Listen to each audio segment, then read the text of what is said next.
The balanced ledger. The sun had long since set, and the world outside Alistair's study was draped in a quiet, heavy velvet. Inside, the only light came from a small brass lamp that cast a warm, steady glow over his mahogany desk. Alistair sat in his high-backed chair, the familiar weight of the evening ahead settling comfortably around his shoulders. He reached for his green visor, adjusting it to shield his eyes from the glare. On the center of the desk lay the great ledger, a thick volume bound in dark leather that smelled faintly of cedar and old library dust. Alistair ran his hand over the cover, feeling the grain of the leather before slowly turning to a fresh page. The cream-colored paper was smooth, ruled with fine blue and red lines that promised a landscape of perfect order. He picked up his favorite fountain pen, a heavy instrument that felt balanced in his hand. The first task was the recording of the monthly accruals. With a steady hand, he began the entry. Debit, stationery expense. Credit, accounts payable. The nib of the pen moved across the paper with a soft, rhythmic scratching sound, leaving behind a trail of dark, wet ink. Digit, a calm and silent cat, sat on the corner of the desk, his tail tucked neatly around his paws. He watched the silver nib of the pen as it danced slowly across the columns. Digit did not understand the complexities of the double entry system, but he found the repetitive motion of Alistair's hand to be deeply soothing. Next came the utility invoices. Alistair picked up a small slip of paper, checking the invoice number against his records. He verified the date, the vendor, and the amount twice before transcribing the figures. Each number was written with precise care, ensuring that the tails of the nines and the loops of the eighths never strayed beyond their designated cells. Alistair paused for a moment to let the ink dry, leaning back in his chair. He looked over at Digit, who blinked back at him with slow, heavy eyelids. The grandfather clock in the hallway struck the hour, its deep, resonant chime muffled by the heavy curtains of the study. The rhythm of the house was slow and steady. It was time for the bank reconciliation. Alistair laid the bank statement flat against the desk and picked up a sharp HB pencil. He began the process of matching each withdrawal to its corresponding entry in the ledger. Tick, tick, tick. The small pencil marks were uniform and light, a series of tiny victories in the pursuit of accuracy. Digit let out a long, silent yawn, stretching his front paws forward before curling into a tight, soft ball on a stack of inactive files. His breathing became a rhythmic, barely audible hum that filled the gaps between the ticks of the clock. The air in the room felt heavy and warm, laden with the scent of paper and peace.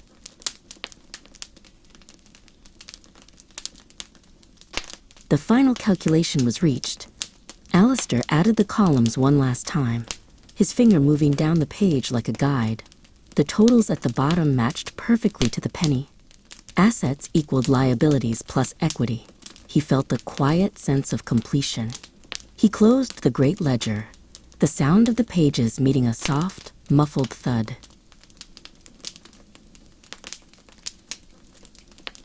Alistair stood up and reached for the switch on the brass lamp. With a soft click, the room was plunged into a gentle darkness, lit only by the silver glow of the moon through the window. He walked slowly toward the door, leaving the desk in order and the numbers at rest. The day was balanced, and the night was finally here. The quarterly review. The morning sun filtered through the slats of the blinds, casting long, geometric shadows across Alistair's desk. It was the first Monday of the new quarter, a day traditionally reserved for the meticulous dissection of market performance. Alistair took a slow sip of his black coffee, the bitterness a necessary sharp edge to his focus. He pressed the power button on his workstation, waiting for the twin monitors to flicker into life and present the day's data. The market analysis software opened to a sea of green and red tickers. Alistair began by examining the 12-month trailing volatility of the mid-cap indices. He leaned in, his eyes scanning the candlestick charts for patterns of resistance. He was not looking for excitement, but for the quiet, predictable trends that govern long-term stability. Each movement of a few basis points was noted with a silent nod of acknowledgement. Digit, his silver-gray cat, leapt onto the desk with a weightless grace that defied the complexity of the numbers on screen. He picked his way through the various peripherals, eventually settling between the keyboard and a stack of printed industry white papers. Digit's presence was a grounding force, a reminder that while the markets fluctuated, the physical world remained delightfully constant. It was time to begin the draft of the quarterly report. This document was the cornerstone of the season, a dense compilation of financial health and future outlooks. Alistair opened a new document and typed the heading, Management Discussion and Analysis of Financial Condition. He spent the next hour carefully articulating the impact of recent interest rate pivots on the company's debt-to-equity ratio. The most demanding section involved the reconciliation of EBITDA against net income. Alistair pulled a physical calculator from his drawer, preferring the tactile feedback of the buttons for this specific task. He adjusted for depreciation, amortization, and one-time restructuring costs. The rhythm of the clicking keys filled the room, a steady percussion that mirrored the logic of the calculations. His phone buzzed with a message from Sterling, a senior analyst who shared Alistair's penchant for granular detail. Sterling had sent over a revised set of footnotes regarding the valuation of intangible assets. Alistair picked up the handset, dialing Sterling's extension to discuss the nuances of the proposed wording. The conversation was brief, technical, and entirely devoid of hyperbole. After the call, Alistair turned his attention to the revenue recognition section. He cross-referenced the reported sales with the deferred revenue accounts to ensure that every dollar was placed in its proper temporal bucket. It was a slow process of verification, checking contract dates against delivery milestones. Accuracy in the footnotes was, in his view, the highest form of professional integrity. Digit let out a quiet chirp and stretched, his claws catching slightly on the fabric of Alistair's mousepad. Finding the desk too busy with the influx of new documents, the cat relocated to the top of the laser printer. The machine was warm from the morning's activity, providing a perfect perch for a midday nap. Digit curled into a tight ball, his ears twitching occasionally at the sound of Alistair's keyboard. By early afternoon, the final figures were locked. Alistair reviewed the entire report one last time, checking the alignment of the tables and the consistency of the font. The document was a masterpiece of clarity and dry, factual reporting. He navigated to the internal filing portal, uploaded the file, and clicked the Submit for Review button. The progress bar moved steadily across the screen until it reached 100%. Alistair stood up and stretched, feeling the satisfying release of tension in his shoulders. He walked to the window and opened the blinds fully, letting the bright midday light flood the study. The markets were still moving, the world was still turning, but for today, the data had been captured and understood. He looked over at Digit, who was still sound asleep, and felt a quiet sense of achievement. The report was filed, and the quarter was in balance. The monthly reconciliation. The digital clock on the corner of Silas's screen clicked over to 8 a.m. on the second day of the month. This was the designated window for the cash account reconciliation, a task that required absolute silence and a steady hand. Silas opened the primary checking account statement, a 24-page document detailing 30 days of transactional flow. He adjusted his glasses and opened a blank spreadsheet, ready to build the bridge between the bank's reality and the company's books. He began with the opening balance, ensuring it matched the closing balance from the prior month's statement. He moved his cursor slowly, line by line, comparing the bank's record of deposits against the internal cash receipts journal. Each matching entry was a small victory of systemic synchronization. He noted the dates of each deposit, looking for any lag between the physical drop at the branch and the credit appearing on the statement. Otis, a senior beagle with a gray muzzle, padded into the office and rested his chin on Silas's foot. The dog's heavy, rhythmic breathing provided a metronome for the data entry. Silas reached down briefly to pat Otis's head, acknowledging the dog's presence without breaking his focus on the columns of figures. The warmth of the dog against his shoe was a quiet comfort during the repetitive task of verifying electronic fund transfers. A discrepancy appeared in the third week of the month. The bank showed a withdrawal of $114.50 that Silas could not immediately locate in the general ledger. He paused, his brow furrowing slightly as he scanned the description field. It was listed as a miscellaneous debit.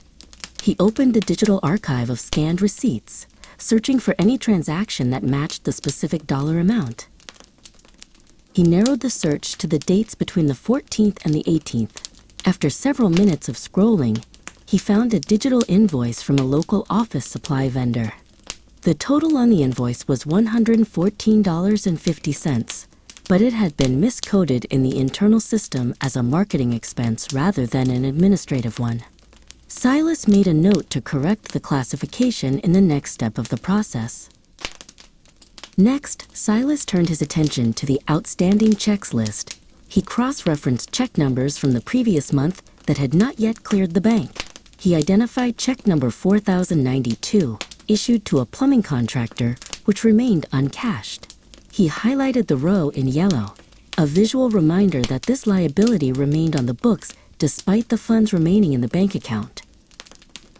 The final stage involved accounting for bank service charges and interest earned. Silas located a $15 monthly maintenance fee and a credit of $3.22 in interest. He opened the journal entry module of his accounting software. With a series of precise keystrokes, he entered the adjustments, ensuring that the audit trail was clear and the descriptions were descriptive yet concise. Otis let out a long, contented sigh and shifted his weight, eventually curling into a ball near the desk's pedestal. Silas looked down at the dog and then back at the screen. The adjusted bank balance and the adjusted book balance now matched perfectly to the penny. The variance was 0. A sense of professional order settled over the room, as tangible as the furniture. Silas generated the formal reconciliation report and saved it as a read-only PDF. He labeled the file with the standard naming convention, YR_MO_checking_recon_final. He then printed a physical copy, punched 3 holes in the side, and placed it into the thick black binder labeled Current Fiscal Year. The click of the binder ring's closing was the final punctuation mark on the morning's work. With the task complete, Silas stood and stretched his arms toward the ceiling. He looked at the clock. It was 9:45 a.m. The bank reconciliation was filed, and the integrity of the cash account was confirmed. Otis stood up, shaking himself and wagging his tail. Together they walked toward the door, leaving the quiet office and its perfectly balanced ledgers behind for the day. The annual asset roll forward. Eris sat before his workstation as the sun began its low winter arc. Today was dedicated to the annual fixed asset roll forward, a process of meticulous verification and mathematical decay. He opened the master spreadsheet, a file so large it took the processor 40 seconds to fully calculate its initial state. He took a sip of lukewarm tea, his eyes scanning the primary summary tab. He navigated to the Acquisitions tab, where 34 new entries awaited formal classification.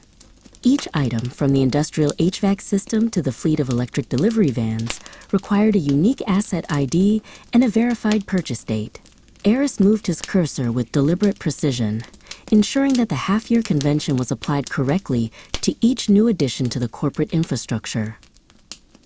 Micah, a tortoise-shell cat with a penchant for warm electronics, leapt onto the desk. She did not meow. She simply sat on the edge of the leather desk pad, her tail twitching in time with the click of Eris's mouse. Eris reached out and adjusted a heavy brass stapler to ensure she had adequate room to observe the columns of data. Her presence was a silent anchor in the sea of depreciation schedules. The transition to the Disposals tab required a different sort of focus. Eris cross-referenced the retirement of an outdated server rack against the physical disposal certificate. He keyed in the date of sale and the nominal scrap value received. The spreadsheet calculated the realized loss on the asset, a figure that flowed automatically into the secondary tax impact worksheet. The most grueling phase was the verification of useful life. Eris reviewed the policy manual, confirming that the new heavy-duty shelving units were slated for a 15-year depreciation cycle. He used a silver pen to guide his eyes across the printed procurement report, ensuring the costs in the system matched the final invoices to the 4th decimal place. A small anomaly appeared in the leasehold improvements column. A renovation to the satellite office had been recorded twice, once as a lump sum and once as a series of progress payments. Eris opened a drawer in the filing cabinet beside him, retrieving a blue folder labeled, quote, contractor agreements. He began the process of deduplicating the entries to restore the ledger's integrity. Micah descended from the desk to investigate the floor.